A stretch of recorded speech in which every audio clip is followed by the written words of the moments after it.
You know, you gotta be smart with your money. And in this video, what I'm gonna do is share with you 3 reasons why you should have multiple bank accounts. So stay tuned. If you've ever heard of the concept of putting all your eggs in one basket, that's what most people do when it comes to their bank account. They go have one bank account, they put all their eggs kind of in one basket, but really you should have multiple bank accounts, and there's a lot of reasons to it.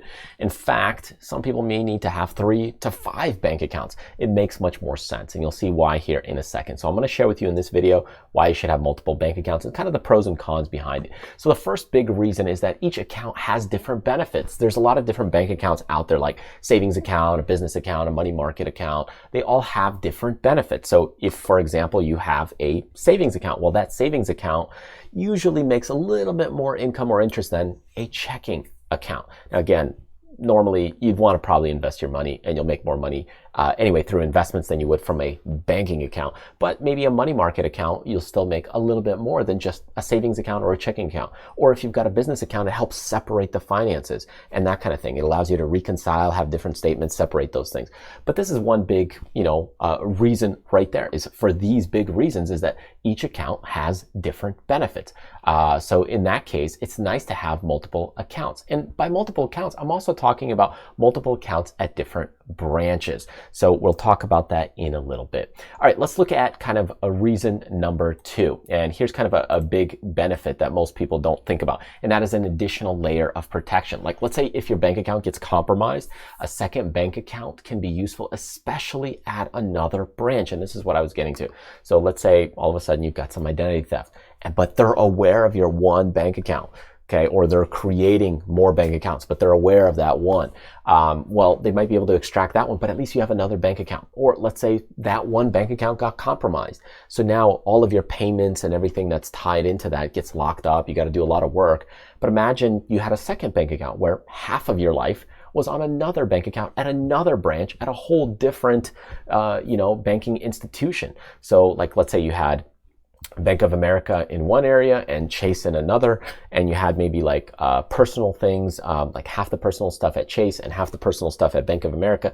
That means that if one was compromised, the other one, maybe if it wasn't compromised, you'd be able to, save your face or save life a little bit, because then you wouldn't have to do all of that work. You'd only have to do part of that work to make things back to operational and get it back going. So that's kind of one of the cool things behind adding that additional layer of protection, is that if one gets compromised, there's an issue. It's just basically nice to have kind of another branch or another bank. Not only to mention, you also build a relationship with another bank. So if you had like a 5-year relationship, a 10-year relationship, you're just building those relationships anyway by just having that bank account kind of sit there and just passively or a little bit using it at a time. So that's kind of a cool thing. All right. Another reason is the psychological reason. So splitting bank accounts up can help you save for a bigger purchase. They can also split investments or compartmentalize your money. So let's say you're trying to save for a wedding. So you could put a bank account number 1 is your primary bank account number 2 is kind of your secondary wedding fund. Well, all of a sudden having that split up, just slowly moving money over there, it helps kind of save for the purchases. Now you could have it at the same institution, or you could have it at a different institution. It just allows you to kind of mentally, psychologically split things up. And that's one of the good things about having, a second or third bank account. It just separates things, just like having an extra business account. Now, there are some big issues with having additional bank accounts, and that's what I want to get to, and that's kind of the bad parts. When it comes to having multiple bank accounts, you do have more accounts to manage. So if you're reconciling, there's more accounts to reconcile. There might be also minimum balances, and each one might have a few $1,000s of minimum balances, which means you might be using or having money in there that you don't necessarily need or want to use. You might want to put them into investments, but you want to keep the minimum balance, so that way the fees are lower. So that's where the fees can be higher, because maybe you're not taking a full advantage of, let's say there's like a minimum of $5,000 to get like kind of all access with no fees banking, and you got to keep it all at one branch. But if you split like 2,000 here and 2,000 there, you might not get like as many perks at a single institution or a single kind of banking center. So that's why people put in like, hey, I'll put all my money into a single bank.